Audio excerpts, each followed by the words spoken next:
कृपया चैनल को सब्सक्राइब करें। धन्यवाद। गौरी पुत्र गणेश को प्रथम करे प्रणाम। मनोकामना पूर्ण करें, सफल करें सब काम। गौरी पुत्र गणेश की जय। जय श्री गणेश जी की।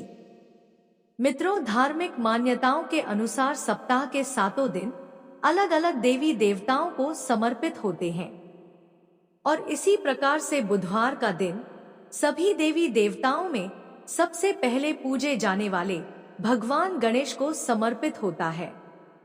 ऐसी मान्यता है कि जो भी व्यक्ति बुधवार के दिन भगवान गणेश की पूजा अर्चना करता है और उनकी कथा का श्रवण करता है, गणेश जी की कृपा से उस व्यक्ति के जीवन में कभी भी धन धान्य की कमी नहीं होती है और जीवन की हर समस्या सरल हो जाती है।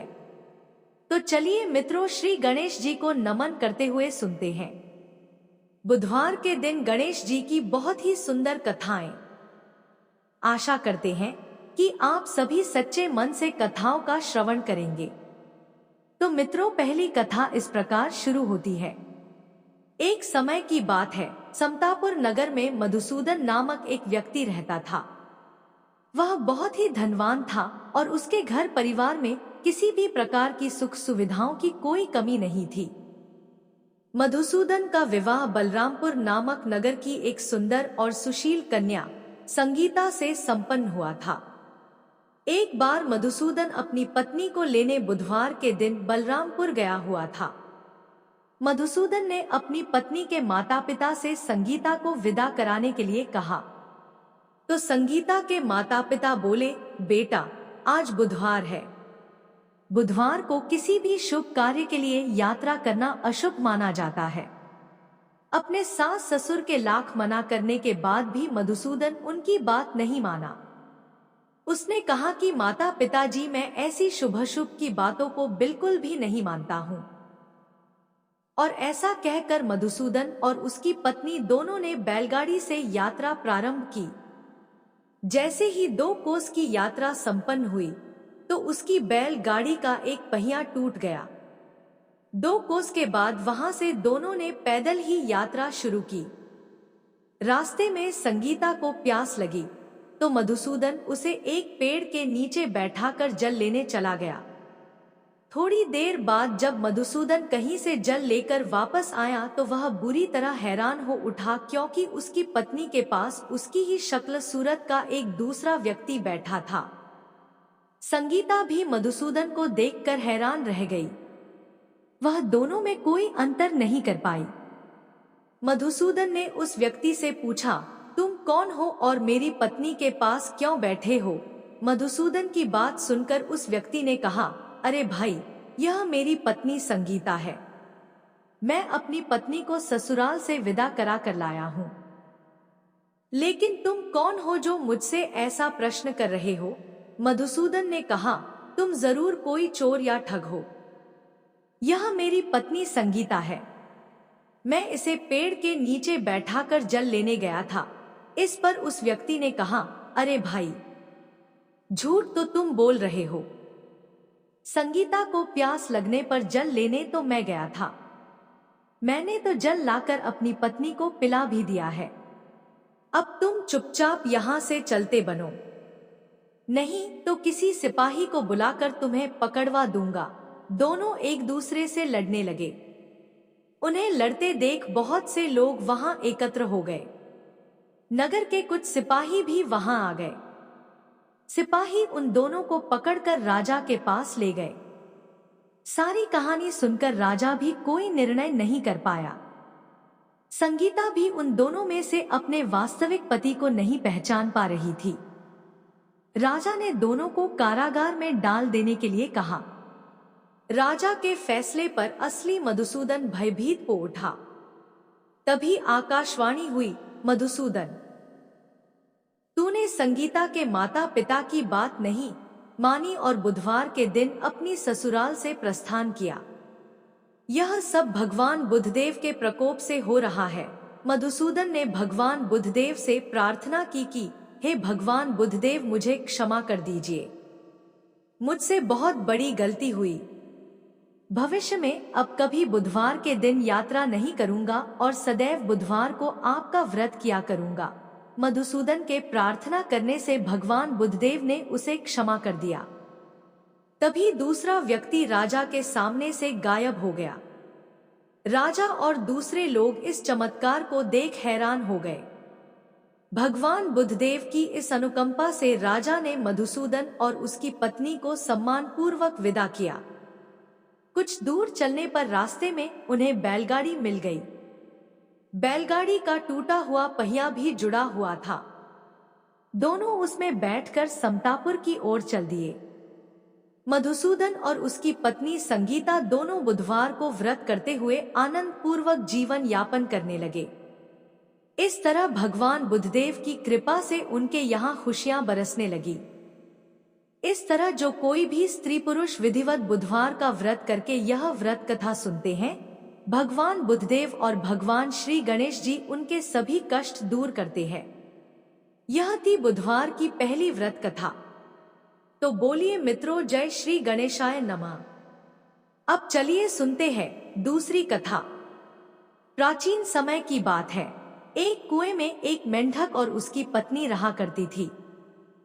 मेंढक और उसकी पत्नी कुएं में आराम से मौज मस्ती के साथ रहा करते थे।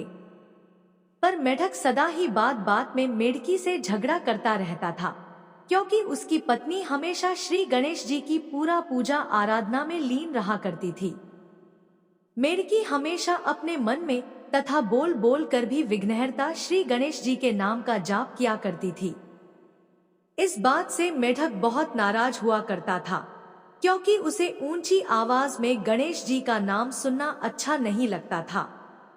एक बार उसने गुस्से में मेंढकी को कहा कि तू पापी है, जो हर समय पराये पुरुष का नाम लेती रहती है। इस पाप को करना बंद कर। और उसने मेढकी को धमकी भी दी कि यदि आज के बाद उसने विनायक जी का नाम लिया तो वह उसका सिर फोड़ देगा। एक दिन की बात है, कुएं पर राजा की दासी पानी लेने के लिए आता है, और जैसे वह कुएं में अपना बर्तन डालता है तो बर्तन में पानी के साथ साथ दोनों मेंढक और उसके पत्नी भी बाहर जाती है। अब दासी कुएं पर पानी भर के वह पानी के साथ साथ मेंढक मेढकी को भी घर ले जाती है और एक बर्तन में पानी गर्म करने के लिए तैयारी करती है।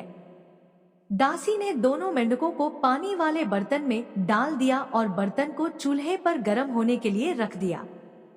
वह पानी तालाब से लाया गया था, इसलिए वह थोड़ा गंदा था और दासी को उसमें मेंढक मेढकी दिखाई नहीं दिए।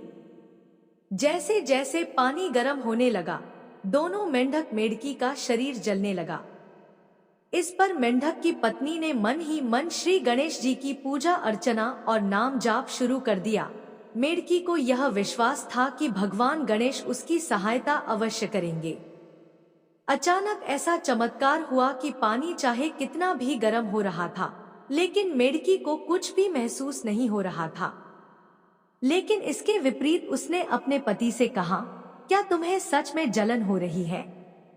मेंढक ने जवाब दिया, हाँ, मुझे बहुत जलन हो रही है, क्योंकि पानी धीरे धीरे बहुत गर्म होता जा रहा था। अपने पति की ऐसी दशा देखकर पत्नी ने सलाह दी, तुम भी जल्दी से श्री गणेश जी का नाम जाप करना शुरू करो, देखना गणेश जी की कृपा से तुम्हें भी आराम मिलेगा। जान बचाने के लिए मेंढक ने भी श्री गणेश जी की पूजा शुरू कर दी और दोनों पानी में रहकर श्री गणेश जी की भक्ति में लीन हो गए। उनकी भक्ति से प्रसन्न होकर श्री गणेश एक बछड़े के रूप में प्रकट हुए और मिट्टी के बर्तन को लात मारकर गिरा दिया, जिससे गर्म पानी बाहर फैल गया और दोनों मेंढक मेढकी की जान बच गई। अब तो दोनों मेंढक खुशी खुशी तालाब में लौट गए और उस दिन से अब वे अपना हर दिन भगवान गणेश की पूजा अर्चना में बिताने लगे और वे दोनों श्री गणेश जी के बड़े भक्त बन गए। कथा समाप्त हुई तो बोलिए गजानन महाराज की जय हो।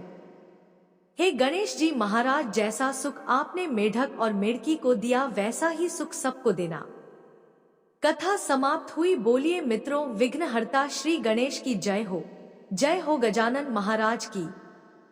अब सुनते हैं तीसरी कथा। एक नगर में एक मालिन रहती थी। उस मालिन का एक अत्यंत ही सुंदर पुत्र था, परंतु किसी बीमारी के कारण उसके पति का स्वर्गवास हो गया था और अब वो अपने पुत्र और सास के साथ रहा करती थी। उस मालिन की सास अत्यंत ही कठोर हृदय की स्त्री थी और सदा ही अपनी बहू को कष्ट और पीड़ा देती थी। और इसी प्रकार से एक दिन सास ने गुस्से में आकर अपनी बहू और पोते को घर से निकाल दिया।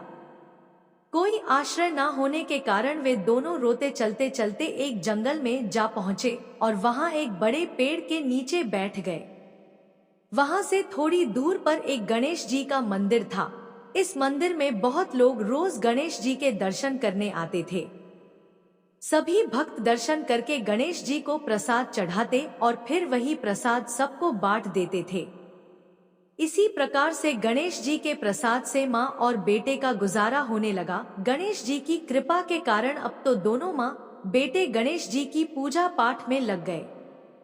एक दिन उन्होंने सोचा कि क्यों न हम भी जंगल से फूल लाकर बेचें, और इस प्रकार से वे रोज जंगल से फूल लाकर उसकी माला बनाकर बेचने लगे। साथ में पूजा की सामग्री और प्रसाद भी बेचने लगे। इससे उनकी आमदनी होने लगी और धीरे धीरे गणेश जी की कृपा से आमदनी बढ़ने भी लगी।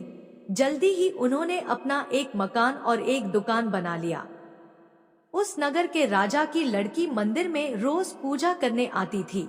वो मालिन के बेटे को देखकर राजकुमारी उस पर मोहित हो गई और उससे विवाह करने की सोचने लगी।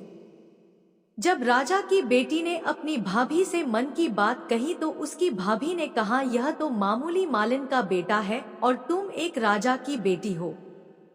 यदि तुमने उससे विवाह किया तो हमारी बहुत बेइज्जती होगी। पर राजकुमारी अपनी बात पर अड़ी रही। उसने कहा, मैंने तो प्रतिज्ञा कर ली है कि विवाह उसी से ही करूंगी। और इस प्रकार भाभी ने घर जाकर सारी बात राजा को बता दी। राजा ने पुत्री की खुशी के लिए मना नहीं किया और विवाह के लिए तैयार हो गए। उन्होंने बड़े धूमधाम से बेटी का विवाह मालिन के बेटे के साथ कर दिया। मालिन ने सबसे पहले बेटे बहू को गणेश जी के मंदिर में ले जाकर पूजा पाठ करवाया और गणेश जी का आशीर्वाद दिलवाया।